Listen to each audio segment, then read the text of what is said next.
გისმენთ ეთერში ხართ. ალო. დიახ. შეიძლება საუბარი. ძალით. გამარჯობა. გამარჯობა. ეს რა არის უცნაური?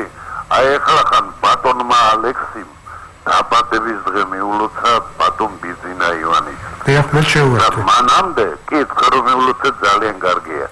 თქვა რომ ღირსეული ადამიანები ჩასვეს ციხეშიო. მაშინ ბიზინა ივანიშვილს დაადო აქ ხელი. ბიზინა ივანიშვილი და ღარიბაშვილი ყოფილან უღირსები და უნამოსოები. ამ დროს ეს კაცი დიპლომატია.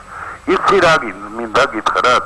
ვიცი რომ პოლიტიკა ბინძური საქმეა და ბინძური ადამიანები აკეთებენ ამას, მაგრამ საქართველოში არის ერთი ესეთი გამოთქმა.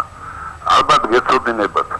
ობოლო ვის გაჟიმავდა ჩემს განზრდელსო. აი ეს მოგვიდა თქვენ ახურე. დიდი მადლობის თქმას ვაპირებდი, მაგრამ კიდე კაი დროზე შევიკავე თავი. ეხლა უკვე ისეთ რამის თქვა მინდა, რომელიც თქვენგან განსხვავებით ვერანაირად ეთერში ვერ ვიტყვი.